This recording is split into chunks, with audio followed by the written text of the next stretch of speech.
Right? Love the energy today. I've been asked to give opening remarks, but I'm going to keep it very, very short because I know no one wants to listen to me and everyone's here to listen to Gary. First of all, Gary, we're very grateful to have you here. I know how much your time is limited, and we're so grateful for you giving back to our community of founders that are inspired by your content, by your life, by your career. So you've built an entire global community around something that sounds simple, but it's incredibly rare. It's radical optimism. In a world that often pushes fear, comparison, pressure, you spent decades pushing the opposite. You've reminded millions that optimism isn't naive, it's strategic. Kindness isn't weakness, it's a competitive advantage. And success isn't just about building companies, it's about building perspective and building people.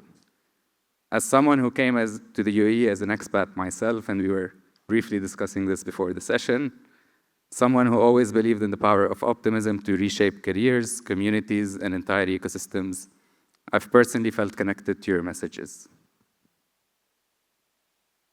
Now, we're in Abu Dhabi, the capital of the UAE, the capital of capital. With everything on your plate, why did you decide to be with us in this room in Hub71 during this busy week? First of all, it's wonderful to be with all of you. Well, we know each other, and so I like to support humans that I don't know, let alone humans that I know. I think this community captures a lot of things I care about. You know, I think really it's the essence of the entire country, which is there's a lot of hope and a lot of execution and a lot of positive energy. And, you know, to me, anytime I can carve out time to spend time with fellow entrepreneurs or just human beings that choose to be on offense versus defense, it's a good use of time. We've been talking for a while about Vaynerchuk, Vayner Media, all the companies you run. Let's start off a bit of inspiring vision, next 5 years. We all know the history of Gary Vee. Tell us a bit about the future of Gary Vee. What's cooking for the next 5 years? You know, I think, I'm sure all of you can resonate with this. I think that thinking about 5-year windows is kind of tricky. In the macro, all I really want to do is, you know, continue to build. In a lot of ways, it's actually very similar. The way I think about my career is very similar to the way I think about my sports fandom.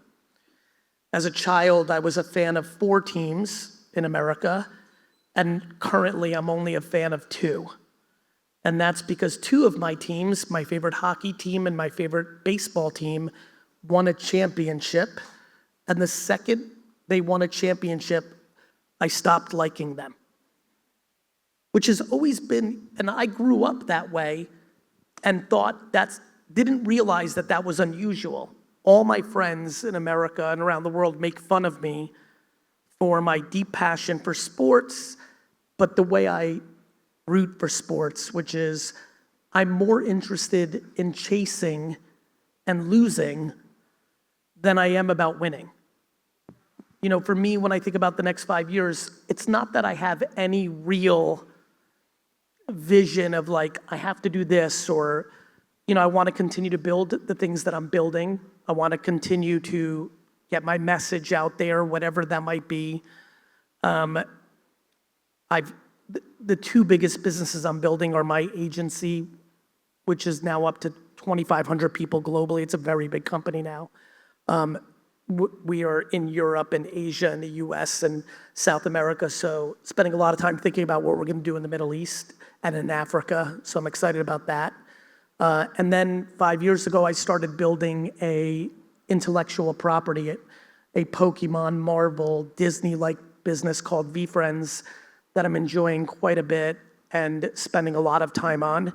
And then I have 6 or 7 other pretty sizable, you know, restaurant group and investing and things of that nature. But I don't really think about, I've got to want this or I want to check this box.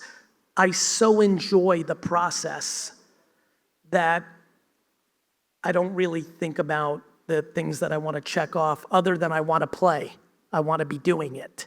And I'm at a point in my career where, the founder of Liquid Death, the beverage, the water brand, started that brand the day after he worked at VaynerMedia. A lot of my former employees at this point are starting to build their own companies.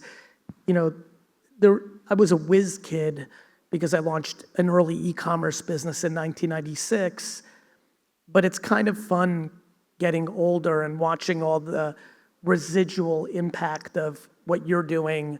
Obviously, I've been a public figure for a long time and I'm very aware of my content and its impact, but the tangible impact on watching my executives go start building their things, the lessons they've learned, the way I can support them, has been incredibly intoxicating for me as well. You enjoy the process, and in most of your videos, you mentioned that you enjoy the process. Now let's look at the ugly side of the process. What do you hate about the process? What are moments where you stop and say, it's actually not worth it. I don't want to go through with it. I mean, in the micro, every day is a headache. But I hate none of it. Probably the thing that I most hate is with so many employees.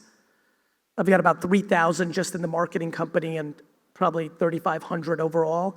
The thing I hate the most is I'm very, very, very involved in the HR of my companies, to the point where if an employee even loses a loved one or is in the hospital, I get a message. That was great 7, 10 years ago because it allowed me to be very close to my employees and very supportive. At the scale that we're at right now, it's almost like every day I'm getting some bad news. So that I'm starting to think about not doing anymore because it's just so much emotional wear and tear. But I don't think you get to complain or hate when you are choosing and in control. So I don't really hate it. I'm aware of one of the challenging things of running a global company is waking up in the morning and having London 6 hours ahead and Singapore 12 hours ahead. So kind of that, you wake up and there's problems. In fact, lately when I've been filling out occupation, I've been saying firefighter because that's really what I think I do for a living now. Just always prepared to have to address a problem that comes out of nowhere. But I don't view that as hating it. I just view it as a heavy responsibility that occasionally the burden of that makes you want to go and just live on a farm in the middle of nowhere. But that lasts for 5 minutes for me. I don't have, if I had, and this is actually very important for this community. If you have actual sustained unhappiness, then you need to really reconsider this. I mean that. I think that entrepreneurship, for example, has gotten so popular that I think a lot of people do it when it's not really who they are. I think a lot of people have become number ones when they really are remarkably built and would enjoy it so much more if they were a number 2, 3, 4, 5, 6. In fact, I sometimes do dream about being a number 2 or 3 or 4. Number 2 is amazing to me. Like you get a lot of the benefit and there's a lot of the stuff you don't have to deal with. So, for me, I don't have sustained unhappiness. I have micro moments, rarely lasting more than, if I'm really, really struggling with work, you're talking 3 to 6 hours of thinking through something. And I have so many friends that are dwelling and struggling for months at a time. And I think that needs to be thought through. So I'm paid to represent Hub71. I have to speak a bit about Hub71. We have 400 startups, 390 actually, which means there's 390 founders, individuals from 60 different countries that left their families, left their homes in pursuit of ultimate freedom. And then when we see them all sitting in a community, they come and say, this is everything but freedom. I have investors that I have to answer to. I have you guys as Hub71 pulling me into all these sessions. I have employees where if I don't feel good about my day, they're actually not going to get paid and their families will get affected. And sometimes they feel like they're alone. We've built a community where they can actually talk to each other. But human brain is complicated, and sometimes you feel you're alone. What's one advice you give them there? That you are alone. Like, of course you have, and this is incredible, of course you have a community, but community comes in many forms, not just an incubator or things of that nature. Community can come from a neighbor or a cousin, but you chose this. For me, this is ultimate freedom because I'm in control. But you're never fully in control. You live in a country, there are rules, you have family, this concept of freedom is never actually structured in reality. It's completely grounded in perspective. For me, I've never been able to take work or my career or business that serious. For me, freedom is my peace of mind that the only thing I fear is the health of my family, which I'm completely not in control of, and everything else I'm in control of. If I don't like what's going on, if you don't like it, you don't have to do it. You just don't. And so my advice is actually accepting the truth that anyone who thinks that money creates freedom is very confused about life. It creates certain optionality. There are financial things that create certain freedoms. I am not lost to the concept of money creating certain freedoms, but macro freedom, and I'm sure everybody here is in different journeys, but I'd like to think most of you are aware that money becomes most people's jail. And so I think it's a perspective game. I think it's having a healthy tension between the things you want from entrepreneurship and building and having a very good relationship with both the extreme upside of it in certain ways and the extreme downside of it. And I think like anything, it's like food. If you're eating a full meal, there's certain parts of it you like and you don't like, and then there's just meals that you like everything about it.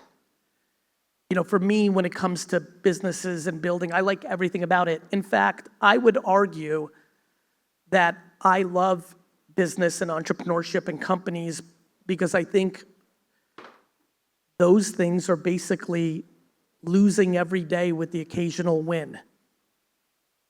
And I like that game, but I don't think that game is for everyone.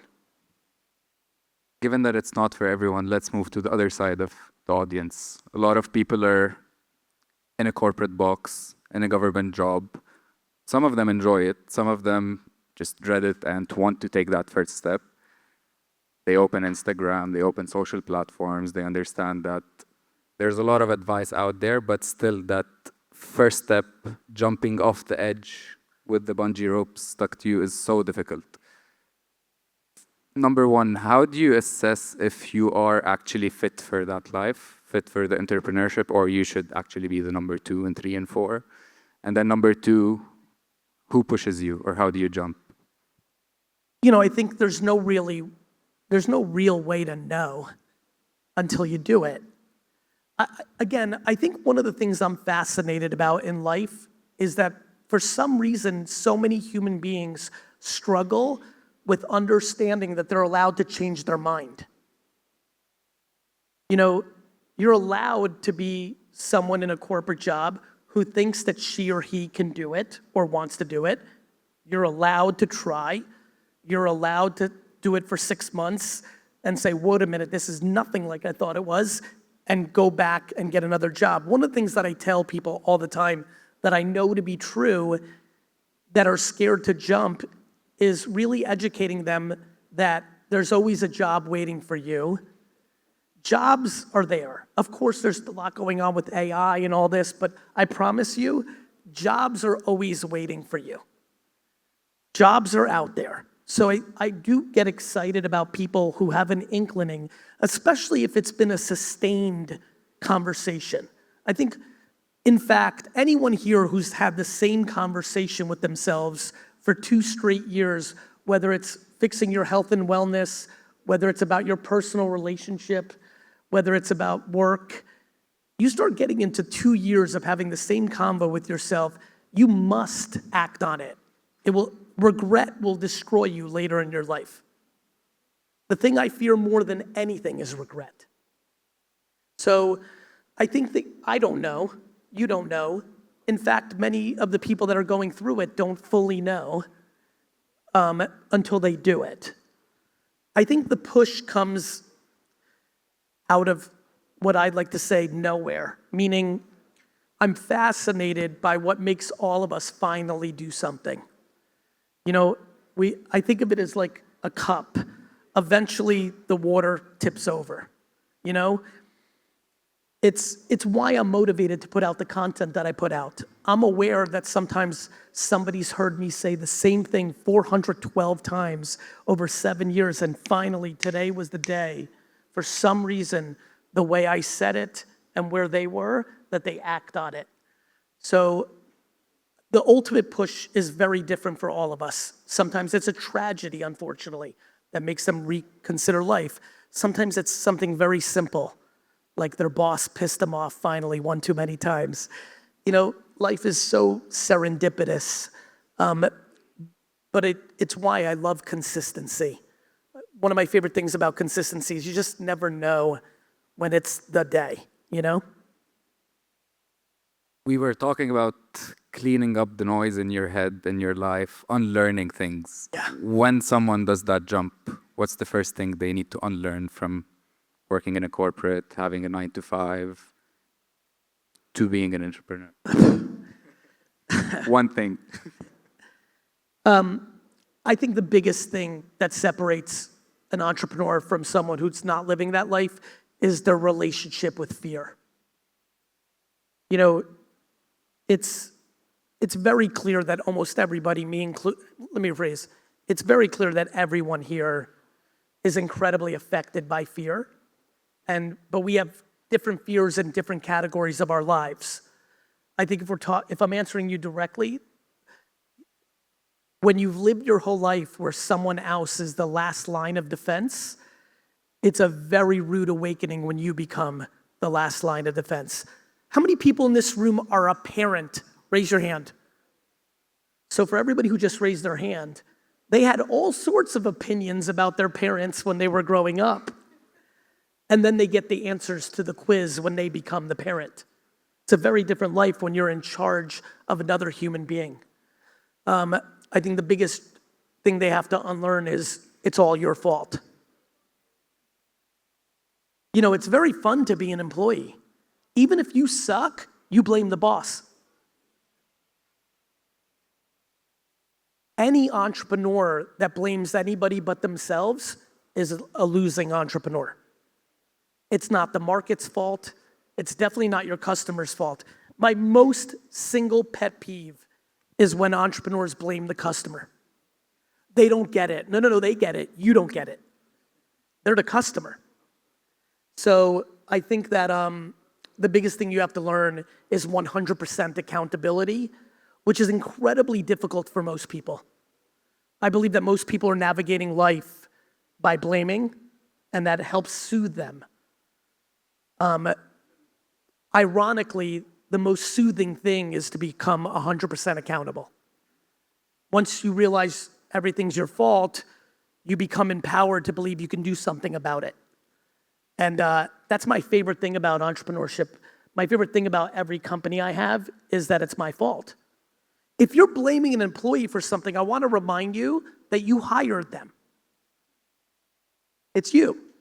And I think for many people that's crippling, and that's a very big thing that you have to learn to change. When you're an employee, there's a lot of comfort in saying, well, So the biggest thing to change is the second you go to entrepreneurship, you have to go away from pointing fingers and you have to start pointing thumbs. And that's a very tough transition for people. The common enemy that employees usually have turns to become yourself rather than having a boss or a colleague who's a common enemy. It becomes yourself as a founder. That's the healthiest. In a real way. And a lot of people, when they hear that, think it's unhealthy. I didn't say, think that you suck.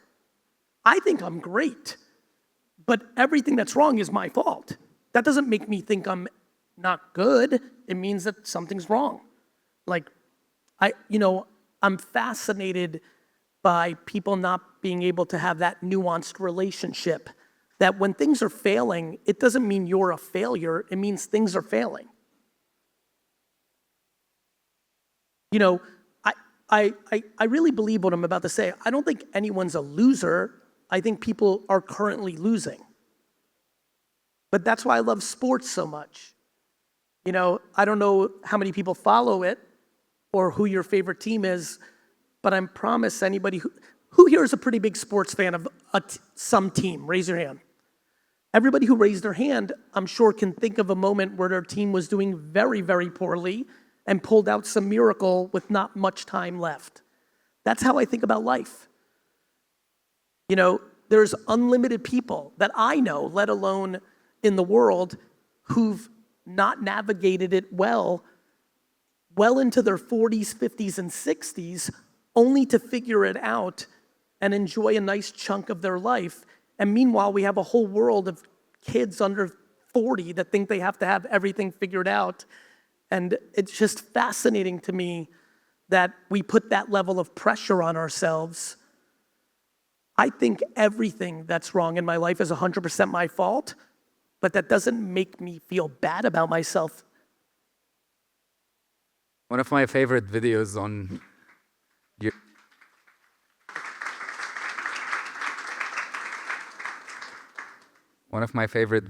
your feed is how you give us the reality check and say, life is all about work. I'm not going to put you under pressure and ask you to sing the same song on the video, but I want to ask you, what's beyond work for Gary? What puts a smile on your face outside of that process for work? How's your day-to-day look like? Fitness-wise, vacation-wise, what's fun beyond work? First of all, and this is an important variable, I don't know who else is living this same life, I would rather work than golf, than ski, than lay on a beach, than watch a movie. I would literally rather work. It is truly my favorite hobby. So, I know that there's some people here that can associate with that, and I know many others don't. I would rather watch the New York Jets play American football than work.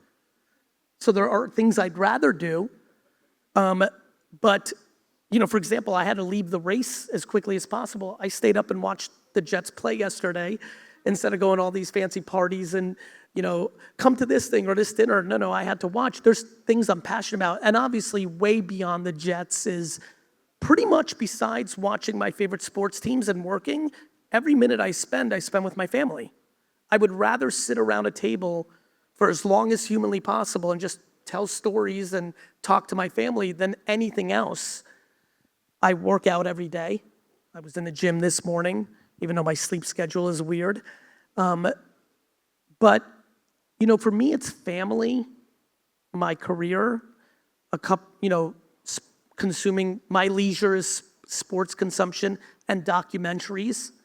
My favorite thing to do for leisure, even probably more than watching sports, is to have dinner with 12 people and talk about business or marketing or pop culture. So I love community. I think the reason social media came very natural to me in the earliest days is I wanted to know everyone. I'm incredibly extroverted, both digitally and in person. I'm very curious about people. I like a good debate. I like thinking. I was a very bad student, but I was very good at history. I like using history for the future. For example, AI. I can tell you right now, if you're scared about AI, the number one thing I would recommend you do is to go do 5 hours of research on how electricity hit the world. You would be flabbergasted by the universal fear that was electricity. And it only was 125 years ago. So I like using history to think about the future. I think that's been a very big part of why I've done well professionally. That's my life. I was in the Valley 2 weeks ago where everyone was pessimistic. It felt like the end of the world. Pessimistic. AI is going to replace us all. We will live forever, but we won't have any jobs. And it felt... I think that's, I'm sorry to interrupt, it's crazy. Like,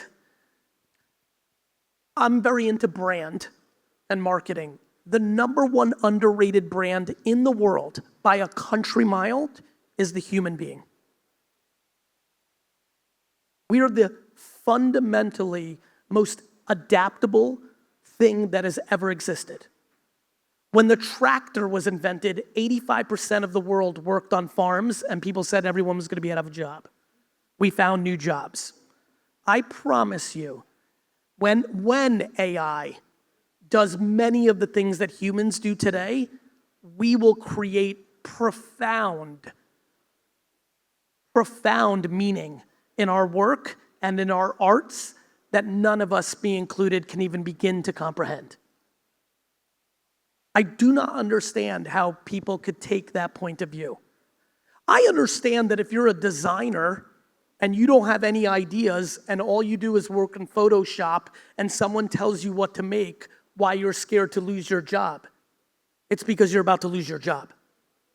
That I understand, but to take a macro point of view, every time we've invented things that put people out of jobs, more jobs were created. That will not stop with AI. And by the way, there's some young people in here. There will be more profound technology than AI in your lifetime, and you'll see this too. When the internet came along, who here is over 50 years old? Raise your hands. We lived, that's right, bro, don't be embarrassed. That's good. That's good. You should be proud of that. Clap it up for him. What I know, what you know, sir, we lived our childhood without the internet. The internet came along and changed everything. The iPhone came along and changed even more. But the iPhone is gonna look like a pager and a beeper in 15 years. All the parents that are scared about their kids being on the iPhone and on the iPad have no idea what's coming. This is gonna seem like basic technology in 20 years. We have glasses coming that are gonna make us all live in a AR, augmented reality world in 15 years, full time. Most of the people in this room will have a grandchild that is gonna marry a robot. I'm serious. I believe that most people in this room will have a grandchild or a relative in 2 generations that will marry an AI robot human. Thank you, everyone. But what's so interesting about the reaction to that is I don't understand why people think technology stops while they're alive. Does anybody know what this place looked like 50 years ago? Friends, it's forever. It's forever. 30 years ago was right, my friend. And 50 years ago, really. Right? Nothing was here. 30 years ago, 50 years ago, nothing we live on today existed. Not the internet, not cell phones.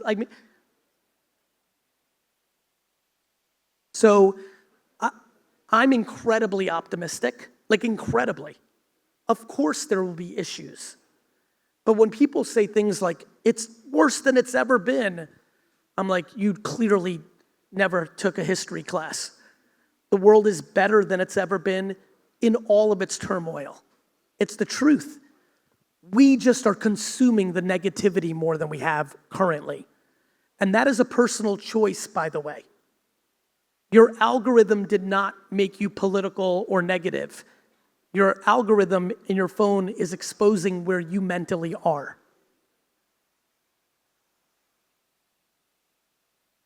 One final question, and then we'll open up for 3 questions from the audience, just mindful of time.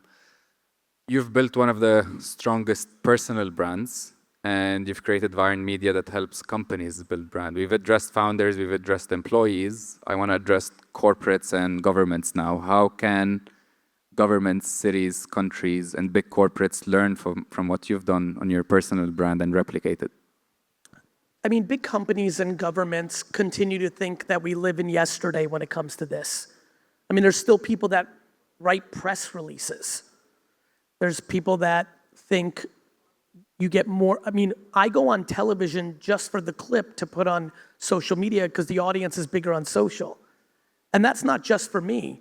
We live in a world now where one post can reach so many people, no matter how many followers you have. So I think the main thing that I talk to corporations and governments about is, when are you going to accept the truth about today? And when are you going to build infrastructure to produce creative and messaging and content at scale? When you're a corporation and a government, you have a lot to say and a lot to do. When are you going to build the production capabilities that exist for today's world? And today's world is predicated far more for a government, for example, or a big corporation. You can do so much more of what you want to accomplish on LinkedIn than you can on traditional channels. And so for me, it's the bigger you are, the older you get, the harder it is to change. I understand that. It doesn't mean that it's still not right.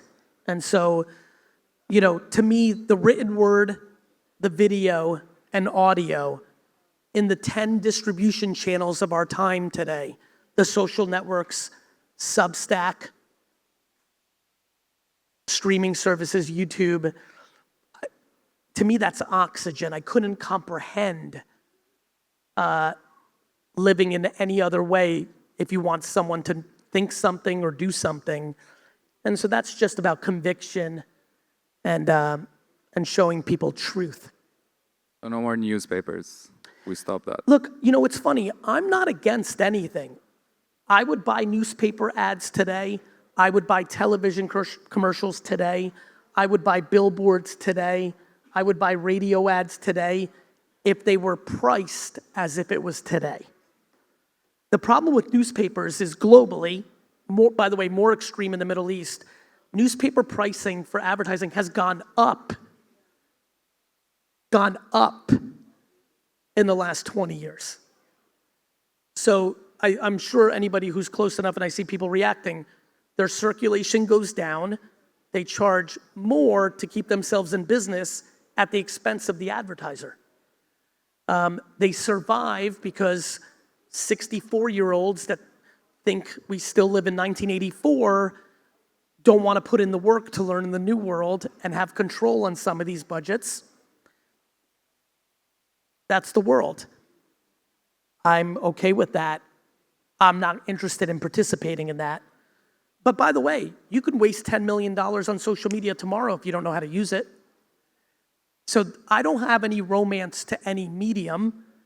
I obviously am biased today to social, because if you do everything perfect in one man's point of view, and we spend billions of dollars in media, so I have a pretty good read on this. If you do everything perfect, radio, television, print, so if you do them all as well as being done out there, the biggest ROI by a country mile is social.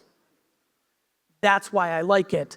But I'll be sitting right here with all of you in 12 years making fun of people that use social media because the attention has moved to AR or something that's been invented. So I think it's very dangerous to be romantic about how you do your communication. I think you need to be focused on how to do it today, where the opportunity sits. Agility, just like a startup, just move with. Yeah, I mean, my last book was called Day Trading Attention, and that's how I think about it.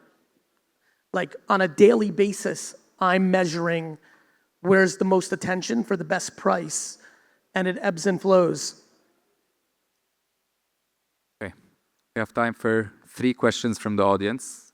If you want to go next. then sir, and one more.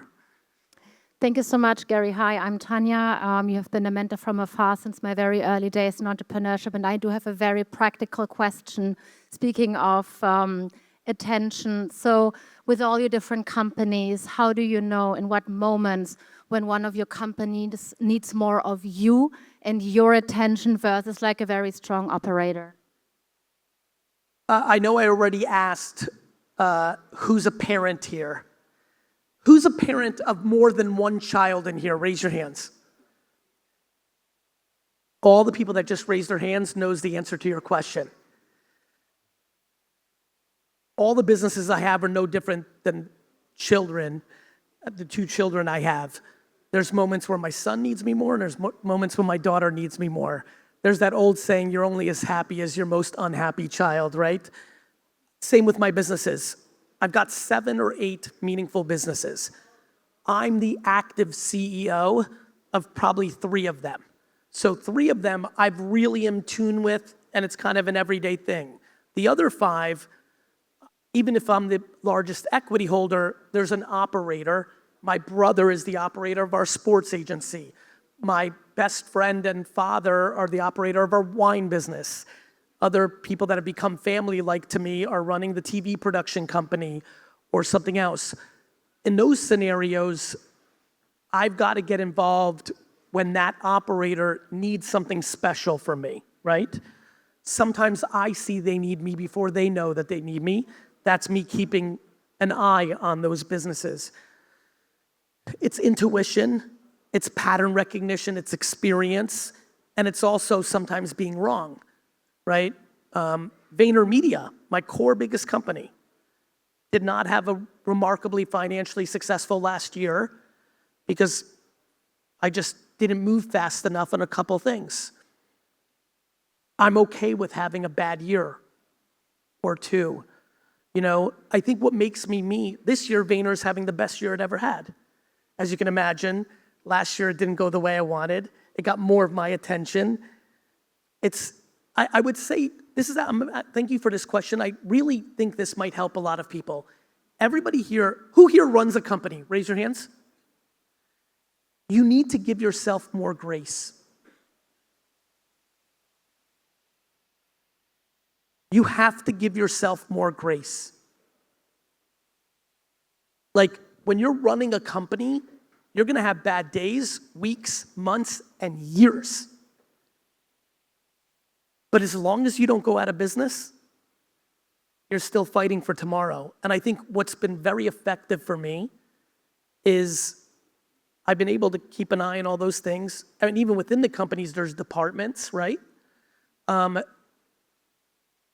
think the biggest strength I have is not beating myself up when things are not going well. And I know a lot of you, I'm an investor in hundreds of companies, a lot of you, the single reason you will not succeed is you're beating yourself up too much. Beautiful. Thank you. Right message, right time.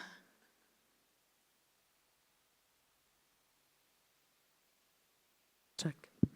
Hi, Gary. Hello. First, it feels a little bit weird because I've been having a one-way conversation with you for over 10 years, and right now it's a two-way conversation. So it's just Very humbled. Thank you. I'm Roy. I'm founder, creative director of Hybrid Experience, and what we do is Hybrid. We're a new media, art, tech, and entertainment studio. We mix arts and tech to create magic. Immersive experiences, hologram, 3D mapping, interactive AI setups. I came to Dubai 7 years ago. I had barely had anything in my bank account and like looking to grow hybrid in the UAE. And I had 3 things: experience, passion, and you in my mind. So that helped, honestly, helped shaping the entire journey where I still feel I'm early in it. We grew from two people to 55 studio today, from 100 followers to 100K unlocked yesterday on Instagram. We use the socials in a very good way, and we're right now inspiring global studios of creative tech setups. We work closely with Netflix, Museum of the Future, and we still grow. So you have basically answered all my questions throughout the journey. So I don't have an entrepreneurship questions, but I want to ask a founder, how can you maintain the creative craft really when the operations is something very hectic, when it requires a lot of your time? Hiring. Sorry? Hiring. This takes me back to the team. So I also discovered that the team is the hardest thing in a business journey. Yep. And that 1 minute that you spend with everyone, that you have to be humble, of course, to execute, and the Yep. kindness. So imagine you're spending a minute with each person of your team. That would be an entire day per day, for example. So this management thing between team, empathy with the team, the vision of a CEO, and then the operations. Someone you can trust to do that and can actually take in your vision in the best craft way possible. Humility. You have to have the humility to understand your number 2, 3, 4, 5, 6, and 7 will not do it 100% as well as you. What you're asking, which I'm in the depths of right now, because now we're 2,700 people globally, and we've been able to maintain a shockingly strong culture, and the essence of what I am is based on hiring, firing, and humility. Founders, a lot of times, don't want to give up certain things because of ego.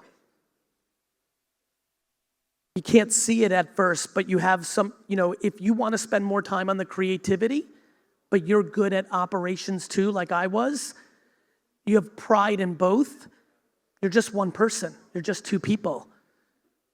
The reason VaynerMedia is so successful is the company's 15 years old, and we have 125 people that have been there for more than 12 years, which is unheard of in agency land.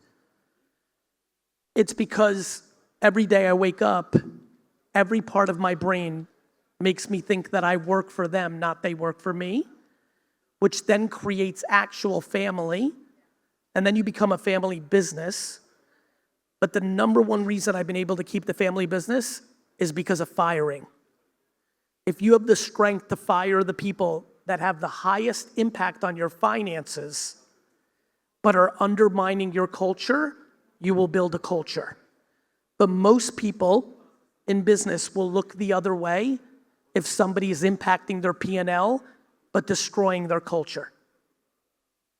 I'm gonna say it again because I want some of you to hear this. Most people will look the other way on someone's behavior if they're a jerk because he or she is impacting their P&L without realizing long-term they're hurting your P&L. Predominantly salespeople. So I ask all of you to ask yourself what you're building. And if you're building something long-term that's going to have a lot of people in it, your number one job is to fire cancer. You're welcome. We have one more question. And by the way, I want to say something, sorry. I know maybe there's 3 to 4 people that were just affected by that answer. I'm not naive to how important finances is to a business. It's the oxygen. And I think sometimes, I'm glad I got to bring that up. It used to be something I talked more about. If you're sitting right now and knowing one of your employees makes the other people crazy and unhappy, but they're mission critical to your business, it doesn't mean you have to fire them tomorrow, but you have to start creating a plan. And you have to start potentially trying to build that person out of it by telling them the truth. Because the other mistake that we make as business owners is we don't tell them because we're scared of the ramifications. It's very important.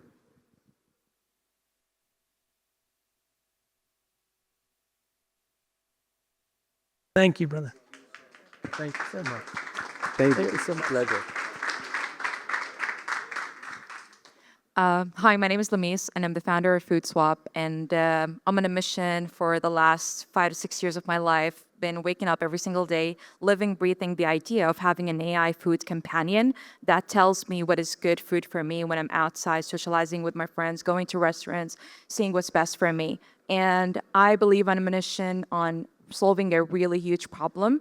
And sometimes there's a lot of things that can really, make me more and more curious. The more that I get curious about it, the more I'm like, oh wow, I want to solve this and solve this and solve this. And I'm like, okay, I'm actually just like one human being, like let me solve one thing at a time. So I wanted to ask you something, which is something that you just said. Everything that happens, it is the entrepreneur or the founder's problem, but then also do not beat yourself up. I really want to find, how do you find that sweet spot of curiosity in the middle of this when you are growing and talking to more and more customers? That's a really good question. I would say that curiosity is the secret weapon of a great entrepreneur because it allows her or him to always be ideating, sometimes in complete left field. Finding, similar to everything's my fault, but I'm not beating myself up, that contradiction, similar to hyper focus while having your eye on something else at all times. This is what's so interesting to me about what I think makes a great entrepreneur or a great operator. I think you're grounded in a contradiction. And I think that if you can find the balance that works for you, I would say for me, it's somewhere like 80-20, right? If I'm 80% hyper-focused, but I've got 20% of a wandering eye because of my curiosity, that's healthy for me because there are times where I go 100% and I become unhappy.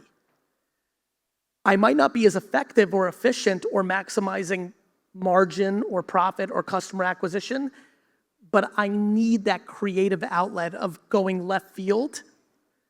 So I think this is ultimately, I'm sure this will make sense to everybody. Like life, being a great operator or entrepreneur founder is based fully on self-awareness. I am self-aware enough to know that I need to juggle 20 plates, and I don't care if 6 plates break. I'm happy juggling.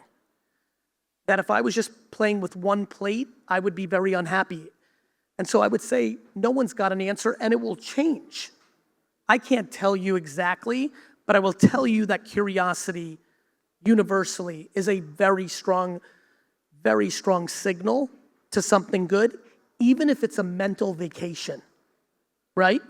When you're working on your thing, even if you take 7 weeks to go over here and you realize at the end of 7 weeks, you're like, the hell was I thinking? You needed that. I do a lot of things that are very left field. Many do not materialize into things that matter. The 2 out of 20 that do are so impactful, they make up for the 18 that don't. But most of all, for the way I operate, I need it. Like for example, when I eat food, I'm more interested in the appetizers than the main dish. Right? Other people just want the main dish. As an entrepreneur, I'm more interested in the appetizers than the main dish. And I think you should continue to lean into what feels intuitive. I'll leave you with this.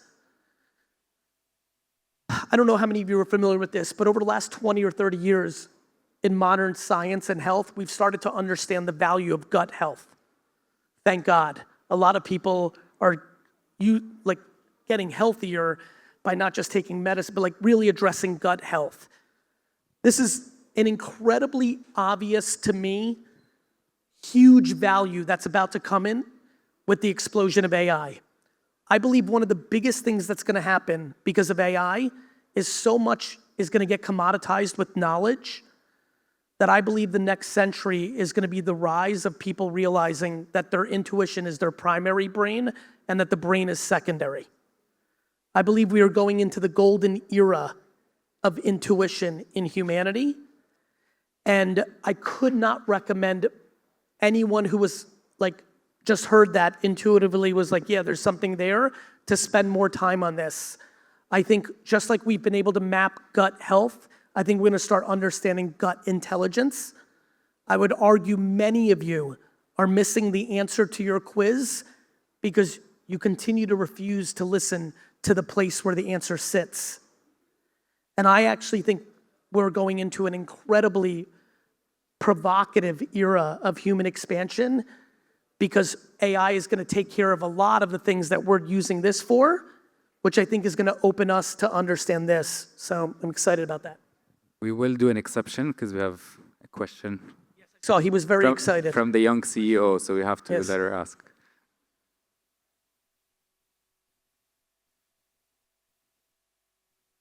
Hi, this is Mirana, and she has recently started a podcast. She's 5 years old, so this is a very specific. Okay, she's being shy right now, but she's come up with her own podcast, name, brand, everything. So her question that she wanted to ask you today is about distribution. Yes. How, if you're building a brand new podcast in 2026 for kids by a 5-year-old, what are the specific distribution channels that you think Mirana should look into? YouTube Kids, YouTube Kids. YouTube And that's the Kids. only one we should stick to. by far. If you're trying to find the parents of the 5-year-old, then it opens up every other platform, which I think that you should look at. But if you're trying to affect the 5-year-olds, it's YouTube Kids. Thank you. Welcome. Go ahead. I know he was looking for it. The gentleman, right? Oh, you were going for her. Oh, I'm sorry. Amazing. You're welcome so much. Gary, on behalf of Hub71, Abu Dhabi, and our beautiful family, we'd love to thank you for being part of today and part of our everyday journey. Thank you very much again. Thank you, everyone. Thank you.